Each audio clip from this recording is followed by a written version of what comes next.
नमस्कार दोस्तों, मैं राजेश लोहान अपने साथी तिलक राज मिगलानी। दीनानाथ। यहाँ पर जिस विषय पे हम आज बात करना चाहते हैं वो विषय है विकास बनाम विनाश। तो मिगलानी साहब, क्या राय है आप इस विषय के बारे में? बिल्कुल। देखो, ऐसा है, जो सीढ़ियाँ होती है ना, वही हमें ऊपर ले जाती हैं और वही नीचे लाती हैं। जैसे हमारा जो ये देश है, युवा जनरेशन का बहुत बड़ा रोल है। लेकिन युवा जनरेशन आज किधर जा रही है? तो दोस्तों, मैं बात कर रहा था, सीढ़ियाँ जो होती हैं वही हमें ऊपर लेकर जाती हैं और वही नीचे लेकर आती हैं। और देखो, आज जो चीजें हमारे विकास के लिए बनी थी वही विनाश का भी काम कर रही हैं। जैसे आजकल हर एक के पास दीनानाथ जी मोबाइल है। आज मोबाइल के अंदर आप उसमें अच्छा भी निकाल सकते हैं और लोहान साहब बुरा भी निकाल सकते हैं। जो हमारी युवा जनरेशन है, मैंने देखा आजकल यूनिवर्सिटियों के साथ, एजुकेशन सिस्टम के साथ ना, होटल्स वगैरह काफ़ी खुल गए हैं। क्यों सर? तो उसमें मैंने देखा युवा जनरेशन का आना जाना काफ़ी बढ़ गया है। और वो क्या कर रहे हैं, एक प्रकार अपनी फ्रीडम का गलत यूज भी कर रहे हैं। क्यों जी? तो जहाँ तक एक होता है यूज, एक होता है मिस यूज।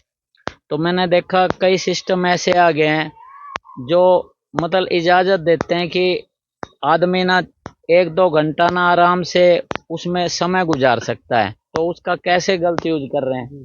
तो प्लीज सर। सर, इसके लिए हमारे जो बुजुर्ग हैं ना सर, घरों में जैसे बच्चों के दादा दादी हैं, माँ बाप हैं, इनको ध्यान देना पड़ेगा सर। और हर माँ बाप ध्यान देता है सर। कोशिश हर माँ बाप की ये रहती है कि बच्चा जो है किसी गलत लाइन पे ना रहे। लेकिन आजकल की जो पढ़ाई है, जो शिक्षा व्यवस्था है, उसमें क्या हो गया, ऑनलाइन का सिस्टम शुरू हो गया। तो उसके लिए मोबाइल आवश्यक हो गया सर। मोबाइल की ज़रूरत जो है बच्चों के लिए बहुत ज़रूरी हो गई है। तो उस मोबाइल पे बच्चे, तो मोबाइल पे सर अगर बच्चा अकेला बैठा है तो उसका मिस यूज भी कर सकता है। क्यों सर?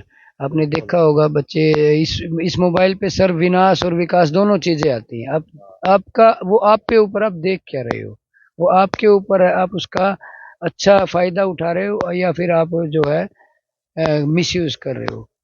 तो नहीं, आपने ठीक बताया है। मोबाइल के जो है ना फायदे, जो है ना, वो लोग कम उठा रहे हैं, नुकसान ज्यादा, बुरे काम के लिए ज्यादा उठा रहे हैं।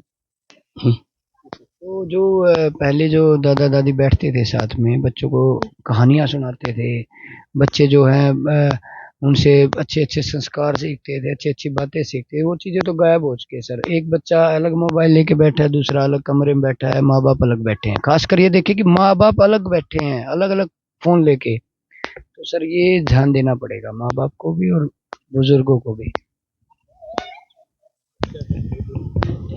अब मेरी भी यही राय है कि ज्यादातर ना माँ बाप को ध्यान देना चाहिए बच्चों की तरफ अपने। अब दादा दादी हैं, उनके पास बच्चे बैठते ही नहीं। पहले बैठते थे, कहानी सुनते थे। अब बच्चे नहीं बैठते, दादा दादी क्या करें तब? लो मिला लीजिए।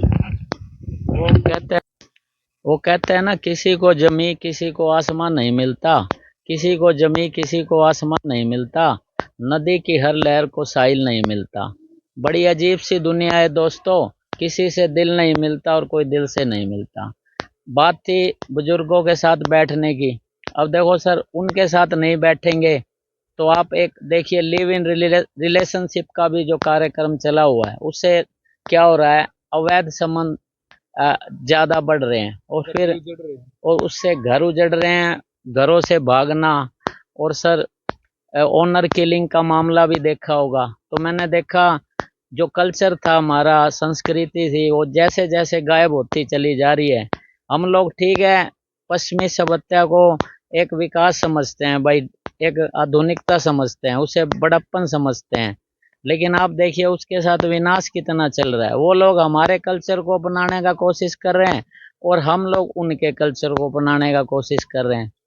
तो कुल मिला के यही बात समझ में आई है कि हमें जागना पड़ेगा और हमें ना अपने बच्चों को भी इस मामले में अवेयर करना पड़ेगा, वरना फिर ये दुनिया रहने लायक नहीं रहेगी। क्योंकि जो हमारा कल्चर है आपस में भाईचारे का, प्यार मोहब्बत का, लेकिन ये न्यू जनरेशन जिसको आज़ादी समझ रही है, लिव इन रिलेशनशिप में रहना चाहती है और फ्रीडम चाहती है, लेकिन दोस्तों ये फ्रीडम का कितना गलत फायदा उठा रहे हैं ये आपने भी देखा। कितने केस देखे हैं जिसमें कहीं ना कहीं अवैध संबंधों की वजह से कितने केस हो जाते हैं, मर्डर तक हो जाते हैं। तो मेरी आप लोगों से इल्तिजा है कि कोई हमें और कोई बचाने नहीं आएगा, इसका रिस्पॉन्सिबिलिटी लोहान साहब, दीनानाथ जी, हमें खुद लेना पड़ेगा ये, वरना रहने लायक नहीं रहेगी दुनिया। बहुत बहुत धन्यवाद दोस्तों।